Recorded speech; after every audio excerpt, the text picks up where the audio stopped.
Hey, before we get into this episode, have you seen that my new book is out? It's called Stop Selling and Help Them Buy Weddings and Events. And it's a book that you helped me write because you would ask me at a conference, which of your books has what you just spoke about on stage? And if it wasn't in any of my books, I'd say it's in the next one. Well, here it is. Here's the next one. How to respond to reviews. What if you don't like doing sales? The 3 questions to ask every prospect, or they can't ask for what they don't know exists. These are just some of the chapters in there. And the beauty is you don't have to read it front to back.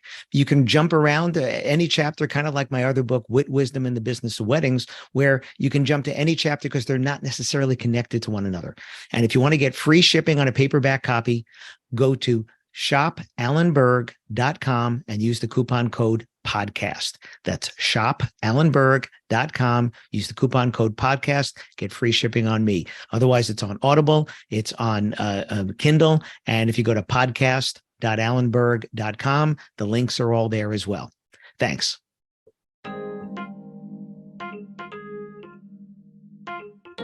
If you're not the lead dog, the view never changes.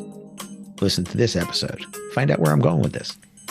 Welcome to another episode of the Wedding Business Solutions Podcast. I'm your host, Allen Berg. I'm a speaker, author, sales trainer, website reviewer, and I help businesses like yours sell more, profit more, and have more fun doing it. Enjoy this episode.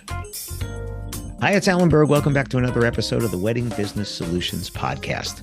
Here's another listener suggestion, this time from my friend Cedric. And I'm not sure if it was exactly this wording or something that came up that implied this. So the phrase, if you're not the lead dog, the view never changes, comes from a kind of a metaphor or an analogy. I forget which one it is. Imagine the sled dog races where you have all these dogs pulling the sled. Well, the front dog has a view of where you're going, and the other dogs have a view of the hind end of the dog in front of it. And that view never changes. So that's where that phrase comes from. And how does this apply to you and what you do? Very simply, are you innovating? Are you trying new things? Are you the one that's being the one to try things that other people aren't doing, or try things that you've seen other people doing, but maybe not in your market, right? Or are you just following what other people are doing? Therefore, the view never changes there. And, just being complacent that what you're doing is enough, because markets change, trends change, people change, generations change. If you've been in the industry for a while, you probably started doing business with, I'm going to guess, Gen Xers, maybe some of you baby boomers, right? And then Gen Y, the millennials, and then Gen Z, and now Gen Alpha, right? So things change, the way people buy changes, what they're looking for at their events changes.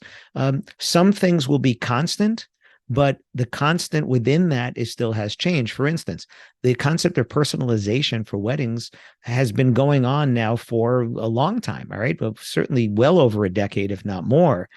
But how they want to personalize their weddings or events, because this applies to corporate and mitzvahs and quinces and other things as well, that's going to change.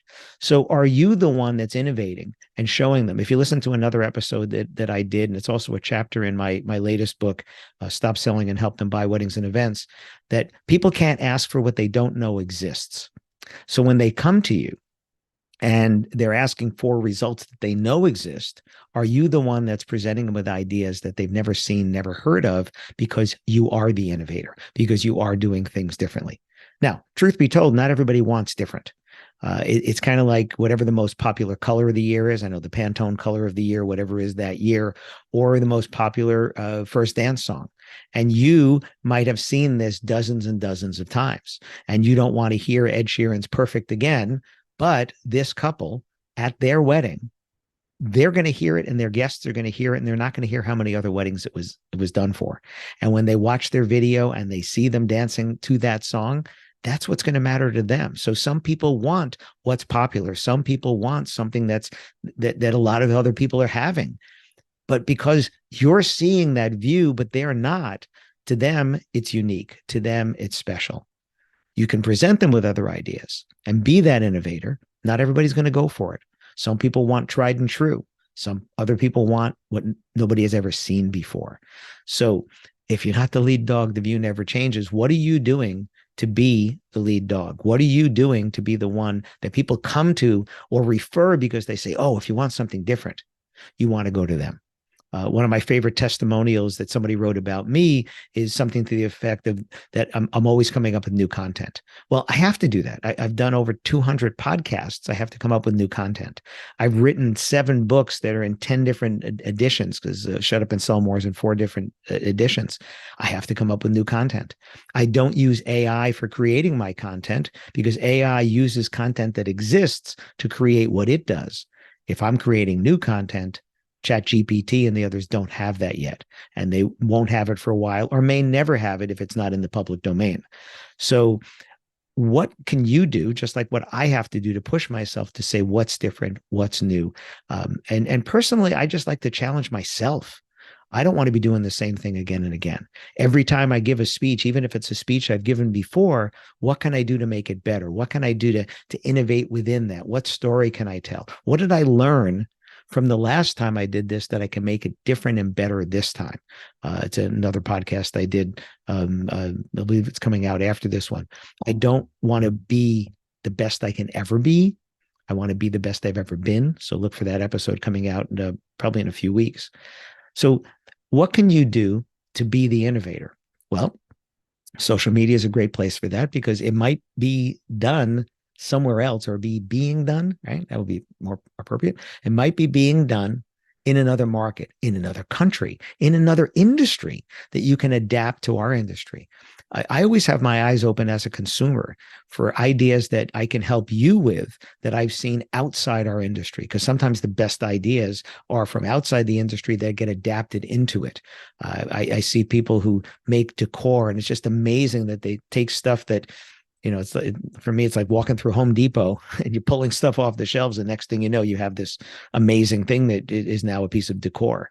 So, that's a mindset. That's a brain that's just looking and saying, okay, this is not what it was intended for, but I can use it for this. And I think you can come up with those things as well. Now, I'm not saying it's not good to do what you do really well, but after a while, that can get boring, and boring means complacency, and complacency means you're not giving it your best. So I think part of that, coming up with the new ideas, and that doesn't mean buying a lot of new equipment. That's fine, but that doesn't mean necessarily that. It's what can you do differently to show your couples, your clients, your corporate clients, your social clients, that you're the one that's innovating. And again, I've mentioned this before. There's a book called The Challenger Sale by Matthew Dixon and some other people. The Challenger Sale, where you're challenging people on what they're asking you for with ideas and results that they didn't ask for because they can't. And that was what kind of inspired me to that whole people can't ask for what they don't know exists. So be the innovator, be the lead dog, be the one that's out there, because if you're looking at your competitors in the rearview mirror, it's them that are trying to play catch up to you. Thanks for listening. Thanks for listening to this episode of the Wedding Business Solutions Podcast. If you liked it, please subscribe to this channel and post a review on your chosen platform, Apple Podcasts or whichever one. If you have any questions about anything in this episode or any of my episodes, email me directly at alan@weddingbusinesssolutions.com or visit my website, alanberg.com, alanberg.com. If you have any suggestions for future topics or guests that you'd like to see, please again, email me or visit my website. Thanks for listening.